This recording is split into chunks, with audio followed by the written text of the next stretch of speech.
this is called the Life Beam hat. It has an app. You download an app to your phone or to your mobile device. And what you can do is you can track your heart rate, your cadence, and your calories burned. It's a sensor inside this hat.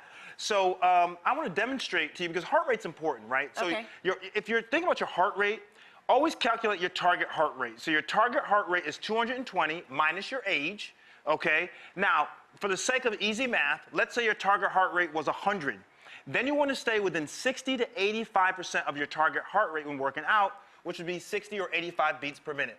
Gotcha. So that's your target heart range, okay? So everyone can do that at home. Right. So we're going to demonstrate how you can, you got me excited. I'm up to 88 already. So, what is your target heart rate? My target is typically around, my range is between 120 and 140. Yeah, I was going to say at least 140. Yeah. So, okay, so here you go. So my heart rate now is 86. I'm going to demonstrate with some jumping jacks how this can track your heart rate in real time. There's a little bit of a lag because my heart rate has to increase, but let's check it out. Ready? Here we go. So it's 72. You're going down. No, it's going up. Now watch this.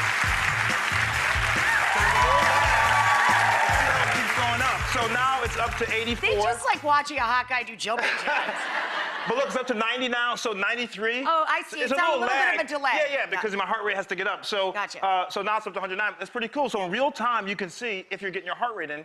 When I do the stairs, sometimes it goes up to like 170 something. Am I gonna die?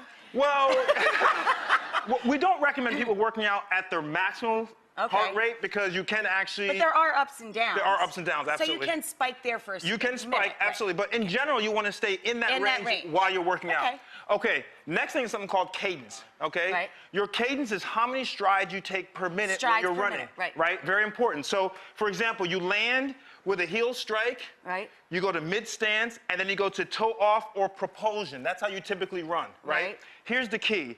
Some people have a low cadence, which means a low strides per minute, which is not good for you because if you are having a long stride, you're spending more time in the air, which is less efficient, and when you're landing hard on your knees and your joints. So you want to make sure that when you land, that it's a shorter stride because you're bringing your foot closer to your center of gravity, which means less impact. So you want to have the average person typically wants about 160, their cadence. But if you're an elite runner, it usually goes up to about 200. Whoa. So, I know, really. That's like a cheetah. Exactly right. So I'm going to demonstrate, if I can, what my cadence may look like. So right now, you see the cadence is 0. That's the bottom. You're standing still. Okay, so here we go.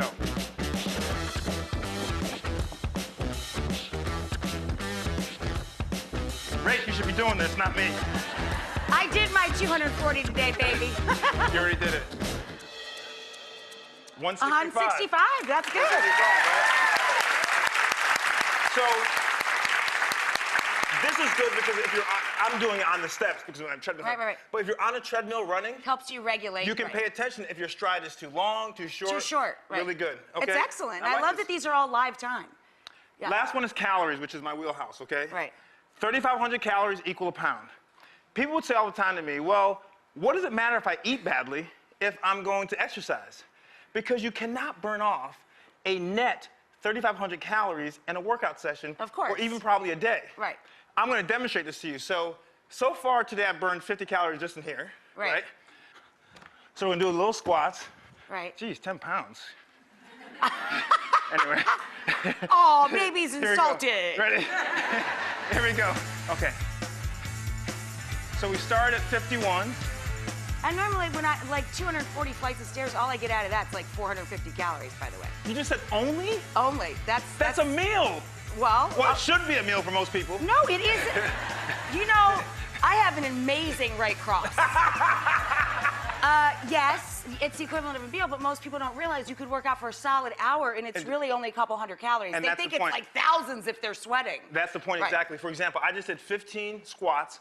I've only burned 5 calories. Exactly. It takes a lot more than you think. So the key is, if you're able to monitor your calorie burn, you'll realize when you reach for that slice of chocolate cake, how many of those squats do you do to get that cake off? Have a bite of dark chocolate instead. Yeah, exactly.